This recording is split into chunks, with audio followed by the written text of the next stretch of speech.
Saudara sekalian, Shalom. Apa kabarnya? Luar biasa ya semuanya. Nanti kita akan belajar, kita akan melakukan bersama-sama semuanya itu dengan siapa gitu ya. Kita akan belajar dari kitab Amsal ya. Amsal 3 ayat 5 sampai 8. Kita buka bersama-sama Alkitabnya ya. Jadi di sini kita akan belajar bahwa kita sebagai manusia ya, sebagai orang yang tinggal dimanapun kita berada, kita itu kadang-kadang butuh sesuatu untuk pegangan kita, memimpin kita, atau mungkin kalau kita dalam perjalanan butuh peta ya atau Google Map ya kalau sekarang untuk menavigasi kita supaya kita tahu apa yang di depan itu apa. Demikian juga firman Tuhan itu membantu kita nantinya untuk kita melewati segala musim kehidupan kita ke depannya yang kita nggak ngerti itu apa. Yuk kita buka dulu yuk Amsal 3 ayat 5 sampai 8. Saya bacakan ya. Yang di sini bisa baca di Alkitab masing-masing. Percayalah kepada Tuhan dengan segenap hatimu dan janganlah bersandar kepada pengertianmu sendiri. Akuilah Dia dengan segala lakumu, maka Ia akan meluruskan jalanmu. Janganlah engkau menganggap dirimu sendiri bijak, takutlah akan Tuhan dan jauhilah kejahatan. Itulah yang akan menyembuhkan tubuhmu dan menyegarkan tulang-tulangmu. Ya, demikianlah firman Tuhan ya. Kalau kita mau belajar dari Amsal ya, next Kevin. Amsal itu kitab apa sih? Di sini kita belajar ya, bahwa Amsal itu kitab hikmat. Kitab hikmat yang penuh dengan pengetahuan-pengetahuan yang dapat membantu kita orang-orang untuk hidup sesuai dengan tujuan Tuhan bagi hidup kita masing-masing ya. Di sini kitab Amsal dimulai dengan mengakui bahwa segala sesuatu itu dimulai dari Allah ya. Artinya apa?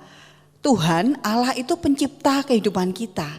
Jadi Dia yang paling tahu kemana arah tujuan kita. Kalau Dia yang sudah mengarahkan kemana tujuan kita, peran kita apa? Kalau menurut Amsal, peran kita adalah mencari Dia dan mempercayainya. Ya, mempercayai Tuhan. Dalam arti ini kita percaya bahwa Dia tahu bahwa Dia itu yang akan menunjukkan langkah kita ke depan. Dia tahu yang terbaik untuk kita. Dan untuk membuktikannya, kita perlu menjalin hubungan yang erat dengan Tuhan. Coba bayangkan kita, misalnya kita punya teman nih. Kita punya teman, cuman kenal gitu aja.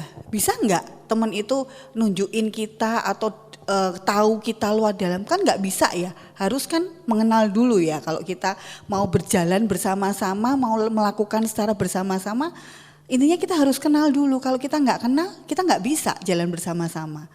Kita juga harus percaya dulu. Kalau kita enggak percaya, enggak mungkin kita bisa berjalan bersama-sama. Jadi semakin kita percaya kepada Tuhan dan menyerahkan hidup kita kepada Tuhan, kita akan semakin sesuai hidup dalam kehendak Tuhan. Ya. Sebagai manusia, kita memang terbatas. Kemampuan kita terbatas. Dan juga ingat apa? Kita hidup di dunia itu penuh dengan godaan. Ya.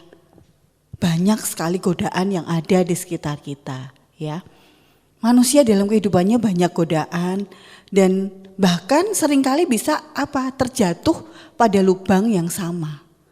Jadi kita untuk bisa berhenti jatuh di lubang yang sama atau kita bisa menjauhi godaan adalah antara lain dengan yang pertama.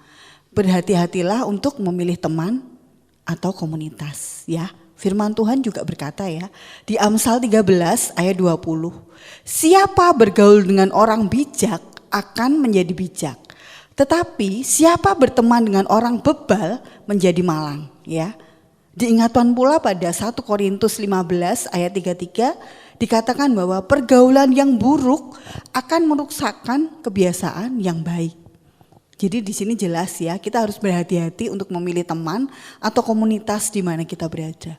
Jangan hanya kita lihat, oh dia orang hebat, oh dia orang pandai, atau oh dia orang kaya, sosialita terpandang, terus mau dekat dengan kita. kita juga ikut dengan ya hati-hati. Enggak semuanya orang yang kita pandang itu baik ya, seperti kitab Amsal tadi ya. Enggak semuanya yang kita anggap baik, enggak semuanya yang terlihat dari luar itu baik atau menjanjikan sesuatu hal untuk kita ke depannya. Tetapi ternyata malah menjerumuskan kita. Karena apa? Hanya Tuhan yang menjanjikan yang terbaik untuk kita. Walaupun sebenarnya kita itu memang butuh dukungan dari sahabat-sahabat kita yang baik, yang peduli pada kita. Bukan justru sahabat yang menjerumuskan kita atau menghancurkan kita. Ya, enggak ada sahabat, kalau memang namanya sahabat, orang dekat, enggak ada yang akan menghancurkan, bahkan merugikan itu enggak ada. Sahabat itu pasti akan membantu kita untuk melepaskan diri dari kebiasaan-kebiasaan atau sifat-sifat perbuatan kita yang buruk.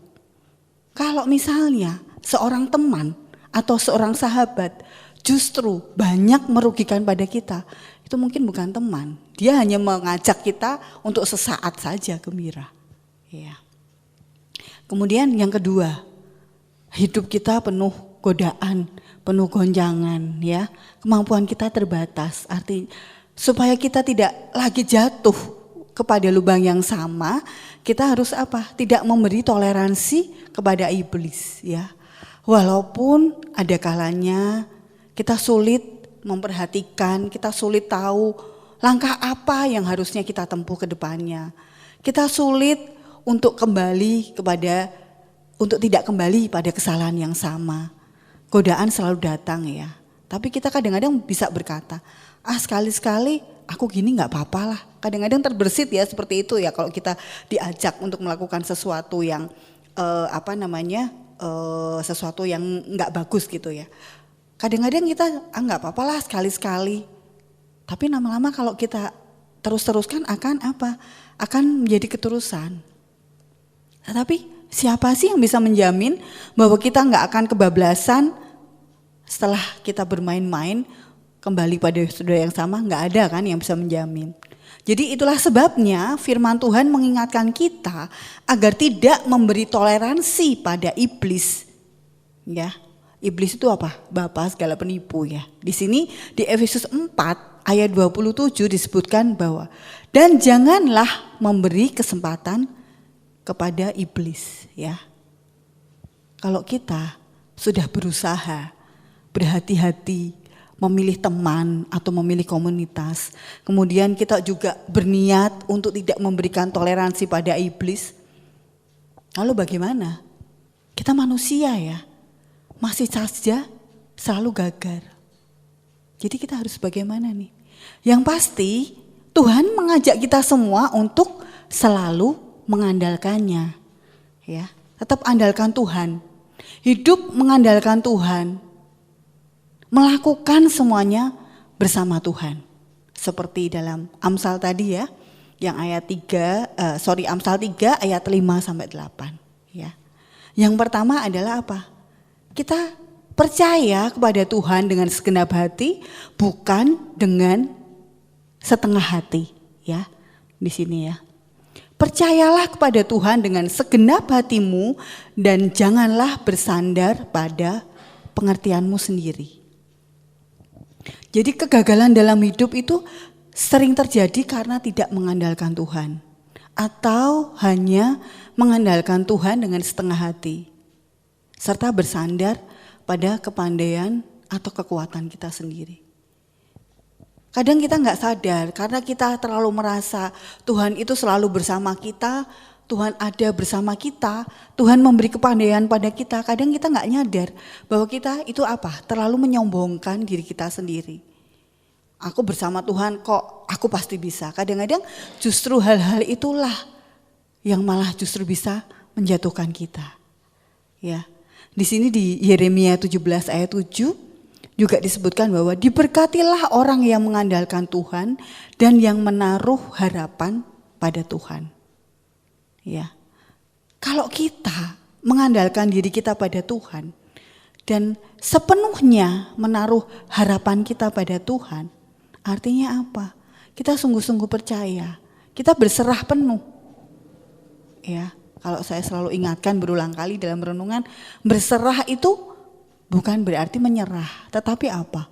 Kita menyerahkan seluruhnya kepada Tuhan karena kita percaya bahwa nanti Tuhan itu janjikan sesuatu yang indah dalam kehidupan kita. Jadi ya jangan takut kalau kita sendiri. Ya, di sini ada Caca ya, yang kemarin datang youth pertama kali, dia cerita sendirian di kos, ditinggal teman-temannya, dia merasa nggak nyaman dan sebagainya, terus dia gabung ke youth. Puji Tuhan dia datang lagi ini di doa malam. Jadi kita, walaupun kita sendirian, nggak ada teman, kita bisa kok mencari komunitas yang baik. Kita juga bisa kok berjalan, nggak usah takut, ada Tuhan. Kita kalau percaya kepada Tuhan dengan segenap hati,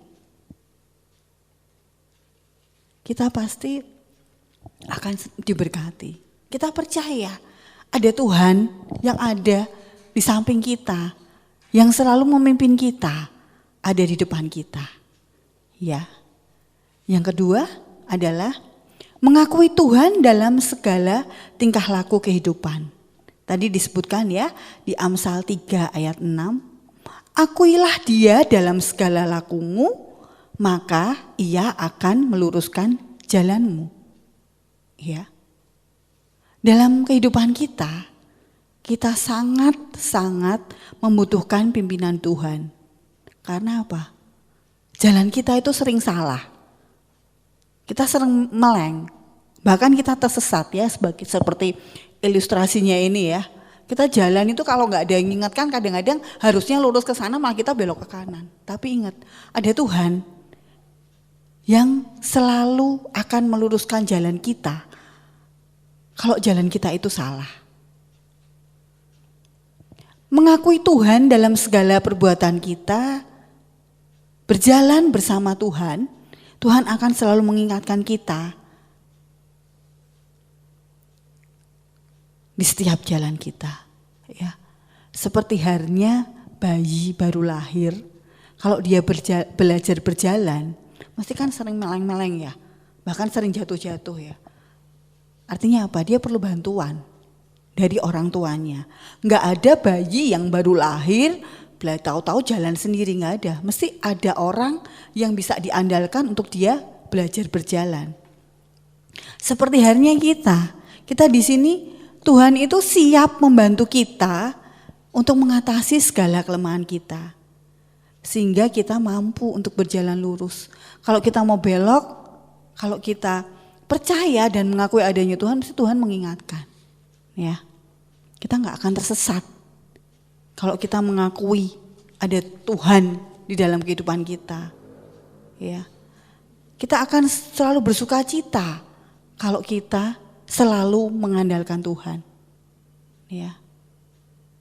Karena itu, akuilah Tuhan dalam segala tingkah laku kehidupan kita. Dan yang pasti, jangan malu untuk bersaksi bahwa Tuhan Yesus itu adalah Tuhan dan juru selamat kita. Ya. Dalam keadaan apapun, dalam keadaan sedih, dalam keadaan kita tertekan, kalau kita percaya kepada Tuhan, pasti nanti ada hikmahnya yang bisa kita bagikan kepada orang lain, kita bisa ceritakan. Kadang-kadang kita secara nggak sadar cerita ke teman, aku toh kemarin toh begini ya, saat aku nggak punya duit misalnya ya, aku nggak punya uang, terus tiba-tiba kok ada aja orang yang datang ke aku, misalnya kita cuma cerita sekedar gitu ya sama teman-teman, atau kita cerita, aku sebenarnya sih pengen sesuatu ini, tapi aku nggak mungkin beli ini, tapi kok tahu-tahu ada temanku yang datang kasih kado aku ini ya.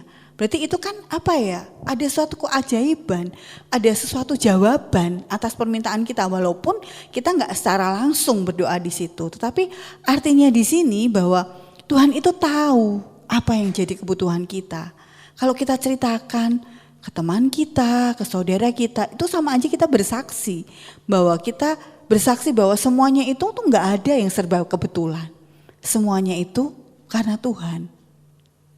Kita sedih misalnya ditinggal orang tua kita, pasti kita akan sedih. Tetapi suatu saat kita akan bisa ambil dari hikmahnya semua itu. Lalu kita ceritakan ke orang-orang sekitar. Itu sama saja kita bersaksi, kita nggak malu bersaksi bahwa Tuhan Yesus itu adalah Tuhan dan Juru Selamat kita. Di sini dengan kita mengakui keberadaan Tuhan itu enggak perlu secara secara letterleks kita bersaksi, aku mau kesaksian itu tuh enggak. Jadi lewat cerita-cerita yang sederhana atau lewat kita cuman sekedar ngobrol, itu kalau kita ambil hikmahnya itu sebenarnya sebuah pengakuan bahwa Tuhan itu ada di setiap jalan kita. Ya. Tetapi jangan lupa, kesaksian apapun yang kita sampaikan, jangan lupa dengan rasa yang rendah hati, ya. Seperti Amsal 3 ayat 7-8 bahwa disebutkan bahwa hiduplah dengan rendah hati, takut akan Tuhan dan menjauhi kejahatan, ya. Karena kadang-kadang kalau kita tadi yang saya sebutkan pertama, kita terlalu mengakui, kita percaya kepada Tuhan, kita selalu menceritakan kebaikan-kebaikan Tuhan. Kadang-kadang gak sadar itu kita sombong untuk menyombongkan diri kita sendiri. Ya, hati-hati. Jadi bersaksi tetapi dengan segala kerendahan hati. Ya. Hidup yang mengandalkan Tuhan adalah hidup yang dipenuhi dengan kerendahan hati. Kalau kita rendah hati, pasti kita akan takut akan Tuhan dan menjauhi kejahatan itu sendiri. Hidup seperti inilah yang akan membuat ketenangan pada kita, sehingga kita bisa semakin menikmati berkat-berkat dari Tuhan. Ya. Tuhan itu baik kalau kita mau mendekat kepadanya. Tuhan itu baik kalau kita mau percaya kepadanya. Kalau kita melakukan semuanya bersama-sama dengan Tuhan, kita akan aman. Kita akan merasa kita punya pegangan untuk ke depan kita. Lain halnya kalau kita terlalu percaya pada diri sendiri, kadang-kadang kita bisa jatuh. Kenapa? Kita mengandalkan kekuatan kita sendiri. Kita terlalu pede. Kita terlalu pede bahwa Tuhan itu ada di depan kita, tapi hanya sekedar kita merasa ada Tuhan, bukan kita mengakui dan mempercayai. Bukan kita berserah, tetapi kita terlalu terlalu merasa nggak apa-apa ada Tuhan, nggak apa-apa ada Tuhan. Nggak masalah kalau memang kita percaya, tapi kadang-kadang sesuatu hal yang kita maunya percaya pada Tuhan, tapi secara nggak sengaja itu malah kita itu sepertinya menyombongkan diri. Kadang-kadang secara nggak sadar itu pasti terjadi. Ya, jadi walaupun kita percaya, kita mengakui ada Tuhan yang selalu meluruskan jalan kita, tetapi ingat kita harus tetap rendah hati. Kita tetap takut pada Tuhan. Ya, Tuhan yang selalu mengingatkan kita. Tuhan yang selalu ada bersama kita. Tuhan pula yang akan menunjukkan jalan yang terbaik untuk kita. Ya. Karena apa? Kalau kita masih ada yang sulit lepas dari hal-hal buruk, maka mulailah dari hari ini mengandalkannya. Jangan hanya mengandalkan pada pikiran kita sendiri. Jangan hanya mengandalkan janji-janji yang gak pasti. Ya, yang pasti hanya janjinya Tuhan. Sedekat apapun Anda, sedekat apapun kita dengan orang, tapi orang pasti akan mengingkari. Ya, kalau kita sedekat apapun dengan Tuhan, Tuhan gak akan mengingkari. Hanya apa? Tuhan akan memberikan tepat pada waktunya. Tuhan minta kita menunggu. Tuhan memproses kita. Kadang prosesnya ada yang instan. Kadang ada yang butuh waktu. Karena Tuhan tahu sebenarnya apa, sejauh mana yang menjadi kekuatan kita. Ya, beda kalau dengan teman kita atau dengan orang yang dekat dengan kita. Dia bisa janji. Dia bisa memberi harapan. Tetapi harapannya gak akan pasti. Kadang-kadang dia sudah berjanji, sudah memberi harapan pun kalau kita tanya balik, mesti dia akan mungkir. Seringnya terjadi begitu. Tetapi Tuhan enggak. Kita berharap terus kepada Tuhan. Tuhan akan memberi jawaban. Jawabannya itu bukan artinya Tuhan memungkiri, enggak. Tapi Tuhan tetap memberikan proses pada kita. Ya, jangan lupa. Tuhan memiliki rancangan yang indah dan mulia bagi setiap orang yang mencari dan meminta hikmat pada pimpinannya. Kita orang percaya berserah dan mempercayakan kehidupan kita sepenuhnya pada pimpinan hikmat dan kuasa Tuhan dalam menjalani langkah kehidupan. Kalau kita masih bingung, kita gak tahu mau kemana, minta hikmat pada Tuhan. Ya, karena apa? Mengandalkan manusia itu sulit, ya. Gak bisa kita mengandalkan pada manusia. Sekaya apapun, setenar apapun orang itu, kita gak bisa ngandalin dia. Yang ada malah dia ngandalin kita. Ya, kita bantu baik-baik. Tapi kalau kita bales minta bantuan, kadang-kadang mereka juga malah gak memberi bantuan pada kita. Malah mereka ganti berbalik, aku aja butuh dibantu. Kok kamu minta bantuan aku? Kadang-kadang secara gak sadar orang ada yang begitu. Tetapi kalau kita mau mengandalkan Tuhan, mengakui keberadaan Tuhan, ya,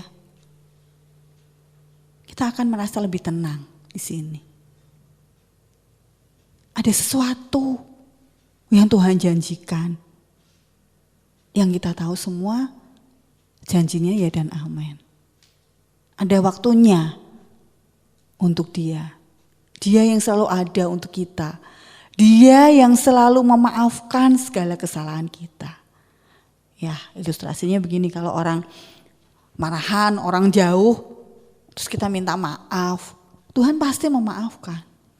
Kalau manusia kadang-kadang sulit untuk memaafkan. Tetapi Tuhan enggak. Tuhan selalu memaafkan. Dan Tuhan akan selalu mengingatkan kita. Tuhan enggak bosan-bosannya memaafkan kita. Tuhan gak bosan-bosannya untuk menarik tangan kita kembali kalau kita jauh darinya. Makanya jangan menjauh pada Tuhan. Lakukan semuanya bersama-sama dengan Tuhan. Ya. Tuhan ada di sekitar kita. Amsal sudah mengingatkan kita bahwa apapun yang akan kita lakukan, lakukan semua bersama dengan Tuhan. Carilah Tuhan lewat komunitas yang baik, lewat teman-teman yang baik. Gak usah ngelihat kelebihannya, gak usah melihat kekayaannya, gak usah silau dengan kekayaannya. Tuhan kita lebih kaya. Ya. Perbaiki diri. Kalau memang merasa jauh dari Tuhan akhir-akhir ini, kita mulai dekat lagi.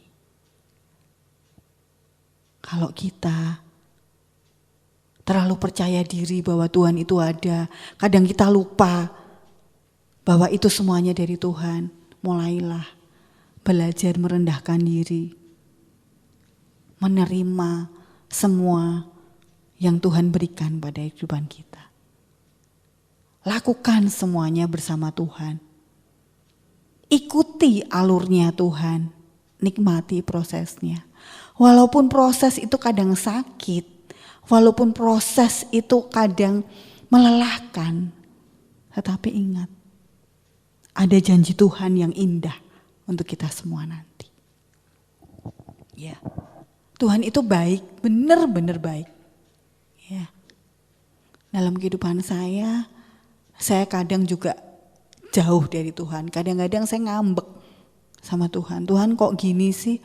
Aku udah gini kok ini gak jadi-jadi ya Tuhan, gak datang-datang. Aku harus gimana lagi Tuhan? Kadang-kadang ada kalanya saya juga ngerasa capek ya sebagai manusia. Tapi kalau saya ingat kebaikan-kebaikan yang Tuhan sudah berikan untuk kita,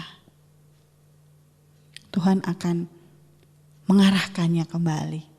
Kalau saya mulai meleng, Tuhan akan ingatkan kembali.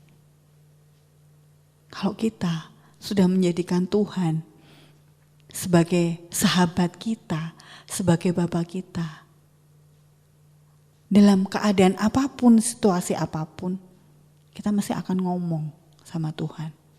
Gak perlu waktu khusus untuk berdoa, bukan artinya kita gak perlu khusus berdoa ya, enggak.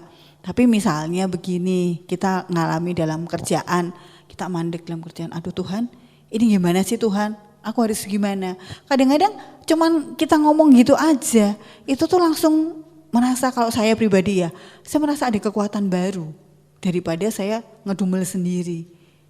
Bukan berarti gak boleh ngedumel, manusiawi kalau kita mau ngedumel, tapi kadang-kadang kalau kita ngedumel atau kita jengkel gitu, kadang-kadang kok kalau saya ini ya, kadang-kadang dia mengingatkan, kamu kok gitu sih Uci, kadang-kadang ada suara seperti itu. Saya yakin itu suara dari Tuhan. Tuhan yang akan meluruskan jalan kita kalau kita meleng. Emosi sering saya. Kalau saya udah emosi kadang-kadang gak terkendali. Tetapi kadang-kadang Tuhan ingatkan, kamu gak boleh gitu loh. Kadang-kadang ada suara gitu aja gitu. Ya artinya bahwa apapun dalam kehidupan kita, kalau kita mau melakukan bersama-sama dengan Tuhan, pasti nanti pada waktunya Tuhan akan memberikan yang terbaik untuk kita. Jadi jangan ragu, mari lakukan semuanya bersama dengan Tuhan.